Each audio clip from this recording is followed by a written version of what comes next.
saison 2025 est sur le point de commencer, alors laissez-moi vous rappeler ce qu'il s'est passé en 2024. Tout a commencé comme en 2023 avec une domination sans faille de Max Verstappen qui écrase la concurrence avec 22 secondes d'avance sur Sergio Pérez. Mais à peine la saison lancée que le destin s'en mêle, lors du Grand Prix d'Australie, le champion en titre est stoppé net, victime d'un problème sur sa monoplace, et c'est Carlos Sainz qui saisit alors l'opportunité. 2 semaines seulement après avoir subi une opération pour une appendicite, il revient plus fort que jamais et monte sur la plus haute marche du podium. À Jeddah, il avait dû céder sa place au jeune Olivier Biermann qui, pour sa toute première course en Formule 1, a marqué ses premiers points. Mais ce n'est qu'un début pour lui, Biermann revient également en Azerbaïdjan et au Brésil pour remplacer Magnussen, cette fois-ci au volant d'une Haas, et laisse une impression mémorable à la fois auprès des fans et auprès des écuries. Mais ce n'est que le début d'une saison pleine de rebondissements.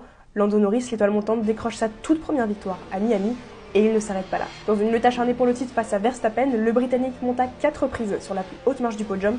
Il incarne l'espoir dans une période où Red Bull vacille, confronté à des problèmes de performance. De son côté, Max Verstappen connaît une période de doute. Pendant 10 Grands Prix consécutifs, il ne connaît pas la victoire. Mais à Sao Paulo, sous une pluie battante, il livre une performance magistrale digne des plus grands champions et renoue avec le succès. Sur le podium, il est rejoint par Alpine, une surprise inattendue. L'écurie française, qui a connu tant de difficultés cette saison, profite des conditions chaotiques pour briller. Les Normands semblent dans leur élément sous la pluie et leur résilience est récompensée. 7, c'est le nombre de pilotes qui ont triomphé en 2024. Outre Max Verstappen et Lando Norris, George Russell s'impose avec 2 victoires. La première en Autriche est le fruit d'un accrochage entre les 2 prétendants au titre, et la seconde dans la nuit de Las Vegas avec une Mercedes indomptable. Cette même Mercedes permet à Lewis Hamilton de renouer avec la victoire après 2 longues années d'attente.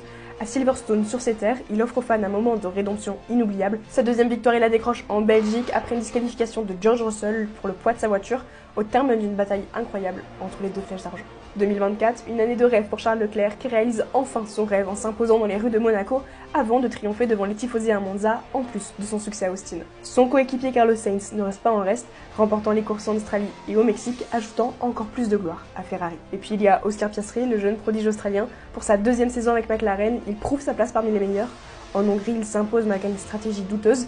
Il brille également en Azerbaïdjan, consolidant son statut de futur champion. Avec un duo de pilotes talentueux, McLaren parvient à réaliser l'impensable, faire tomber Red Bull et décrocher le titre de champion constructeur devant Ferrari. Avec 5 nouveaux pilotes sur la grille et des écuries plus compétitives que jamais, la quête du Graal s'annonce féroce. Alors, une seule question vient se poser, que nous réserve 2025 ?